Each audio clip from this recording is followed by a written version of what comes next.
धुरंधर के पार्ट 1 और पार्ट 2 ने मिलकर 2,500 करोड़ से ज्यादा की कमाई कर ली है। और अब ये लगभग तय माना जा रहा है कि ये भारत की सबसे सफल फिल्मों में से एक बन जाएगी। लेकिन मोदी सरकार की असली सफलता सिर्फ बॉक्स ऑफिस तक सीमित नहीं है। इसकी असली झलक इस बात में दिखती है कि जब दुनिया के कई हिस्सों में अशांति और युद्ध का माहौल है, ईरान, इजराइल, अमेरिका, चीन, रूस, यूक्रेन जैसे देशों में तनाव और संघर्ष जारी है, उसी समय भारत में लोग शांति से सिनेमाघरों में बैठकर फिल्म का आनंद ले रहे हैं, हंस रहे हैं, तालियां बजा रहे हैं। ये खुशहाल माहौल कोई संयोग नहीं है, बल्कि इसके पीछे एक लंबी और कठिन यात्रा रही है। दिलचस्प बात यह है कि जब इस फिल्म के डायरेक्टर अपनी कहानी लेकर एक बड़े प्रोडक्शन हाउस के पास गए थे, तो उन्होंने स्क्रिप्ट पढ़कर नाक भौं सिकोड़ी और उसे खारिज कर दिया। उनका कहना था, ये कैसी बकवास फिल्म है। आदि वहां से निराश होकर लौटे, लेकिन उन्होंने हार नहीं मानी।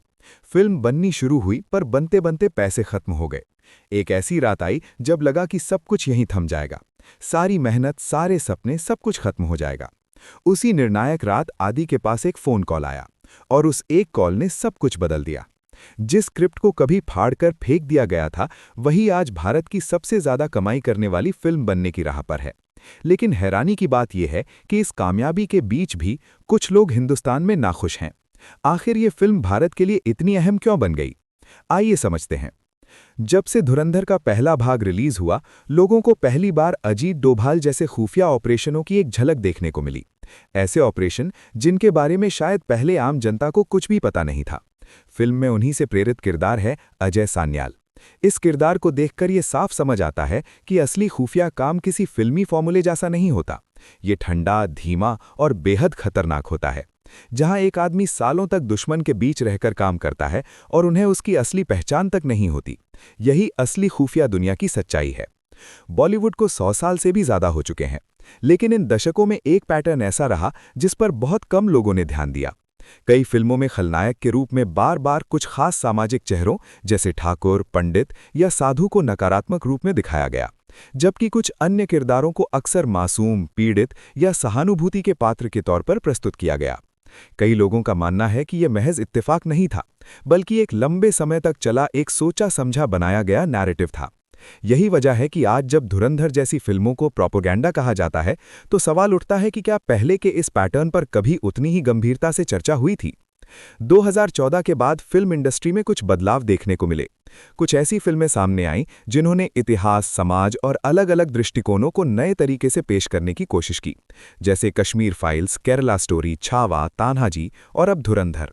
ये फिल्में सिर्फ मनोरंजन नहीं थी, बल्कि एक ऐसा आईना थी जिसे बरसों से धुंधला रखा गया था। जब ये कहानियां सामने आईं, तो जनता ने इन्हें खुले दिल से अपनाया, क्योंकि लोग सच देखना चाहते थे, बस कोई उसे दिखाने वाला होना चाहिए था। आदित्य धर दिल्ली के एक कश्मीरी पंडित परिवार से आते हैं। बचपन से उनका सपना फौज में जाने का था, लेकिन किस्मत उन्हें फिल्मों की दुनिया में ले आई। मुंबई आकर उन्होंने विशाल भारद्वाज के साथ असिस्ट किया, फिर विधु विनोद चोपड़ा के साथ काम किया, स्क्रिप्ट राइटिंग में हाथ आजमाया, लेकिन जब भी अपने फिल्म बनाने की बारी आई, कोई न कोई रुकावट सामने आ ही जाती थी। विशाल भारद्वाज के साथ रस्किन बॉन्ड की कहानी पर एक फिल्म बनने वाली थी, लेकिन वो प्रोजेक्ट आगे नहीं बढ़ पाया। इसके बाद करण जौहर के धर्मा प्रोडक्शन के साथ सूफी नाम की फिल्म तय हुई, लेकिन वो भी अधूरी रह गई। फिर 2015-16 के दौरान धर्मा की ही एक और फिल्म रात बाकी मिली, जिसमें फवाद खान और कैटरीना कैफ जैसे बड़े सितारे शामिल थे। लेकिन ठीक उसी समय पाकिस्तानी कलाकारों पर बैन लग गया और ये फिल्म भी ठप हो गई। 4 फिल्में और चारों ही अधूरी रह गईं। उसी दौरान सितंबर 2016 में उरी हमला हुआ, 19 जवान शहीद हुए, पूरा देश स्तब्ध था। और फिर उसके जवाब में भारत ने पहली बार सरहद पार जाकर सर्जिकल स्ट्राइक की। आदित्य धर ने जब ये खबर पढ़ी, तो उनके भीतर कुछ गहराई से बदल गया। उनके अंदर का वो कश्मीरी पंडित और वो इंसान जो बचपन से फौज में जाना चाहता था, दोनों एक साथ जाग उठे। उसी पल उन्होंने तय कर लिया, अब यही कहानी पर्दे पर आएगी। जो भी थोड़े बहुत पैसे उनके पास थे, उन्होंने इस फिल्म में लगा दिए। करीब 6 महीने तक सिर्फ रिसर्च की, आर्मी के अफसरों से मिले, ऑपरेशन की हर बारीकी को समझा, हर पहलू को जाना। उस समय और भी लोग इस विषय पर फिल्म बनाना चाहते थे, लेकिन आदित्य के लिए ये सिर्फ एक कमर्शियल मौका नहीं था, ये एक जुनून था, एक जिम्मेदारी थी। जब स्क्रिप्ट तैयार हुई तो रॉनी स्क्रूवाला ने उस पर भरोसा जताया। RSVP मूवीज इस प्रोजेक्ट के साथ जुड़ा। विक्की कौशल को मुख्य भूमिका के लिए चुना गया और फिल्म की पूरी टीम ने मुंबई के नेवी नगर में आर्मी के कैप्टन और मेजरों से असली ट्रेनिंग ली, ताकि हर सीन में सच्चाई झलके, बनावट नहीं। रिलीज से कुछ दिन पहले प्रधानमंत्री मोदी की बॉलीवुड के कई लोगों से मुलाकात हुई। क्यों हुई थी ये मुलाकात, इस पर हम थोड़ी देर में बात करेंगे। 11 जनवरी 2019 को उरी रिलीज हुई। सिनेमाघरों में बैठे कई फौजी जवान भावुक हो उठे, क्योंकि पहली बार उन्हें लगा कि उनकी असली जिंदगी, उनकी सच्चाई पर्दे पर दिखाई जा रही है, बिना जरूरत से ज्यादा नाटकीयता के। फिल्म उस साल की सबसे बड़ी सफलताओं में से एक साबित हुई। आदित्य धर को बेस्ट डायरेक्टर का नेशनल फिल्म अवार्ड मिला और हाउस द जोश पूरे देश की जुबान पर चढ़ गया। लेकिन जब धुरंधर बनाने की बारी आई तो जो हालात बने, वैसा शायद ही किसी डायरेक्टर ने पहले कभी झेला हो। 2019 के आसपास बॉलीवुड के खिलाफ एक अलग तरह का माहौल बनने लगा था। दर्शकों के बीच ये चर्चा बढ़ रही थी कि कई फिल्मों में सच्चाई कम और एक खास नजरिया ज्यादा दिखाया जाता रहा है। जैसे जैसे लोगों में जागरूकता बढ़ी, वैसे वैसे एक तरह की नाराजगी भी सामने आने लगी। दर्शकों और बॉलीवुड के बीच दूरी बढ़ने लगी। इसी माहौल में उरी की रिलीज से ठीक एक दिन पहले प्रधानमंत्री मोदी ने फिल्म इंडस्ट्री के कई लोगों से मुलाकात की। कई लोगों के मुताबिक ये सिर्फ एक औपचारिक मुलाकात नहीं थी। सिनेमा एक ऐसा माध्यम है जो एक साथ लाखों करोड़ों लोगों तक पहुंचता है। ऐसे में ये समाज के सोच, आत्मविश्वास और राष्ट्रीय भावनाओं पर भी असर डाल सकता है। अगले ही दिन उरी रिलीज हुई और देखते ही देखते हाउस द जोश हर किसी की जुबान पर चढ़ गया। घरों में, स्कूलों में, मोहल्लों में, हर जगह यही गूंजने लगा। इसके साथ ही लोगों में राष्ट्रीय सुरक्षा और खुफिया तंत्र को लेकर भी जिज्ञासा बढ़ी। अजीत डोभाल जैसे व्यक्तित्व के बारे में जानने की रुचि पहले से कहीं ज्यादा बढ़ने लगी। एक ऐसे शख्स के बारे में जिन्हें पहले बहुत कम लोग जानते थे। उस दौर में प्रधानमंत्री मोदी का बॉलीवुड से मिलना कई लोगों के नजरिए में एक अहम कदम था।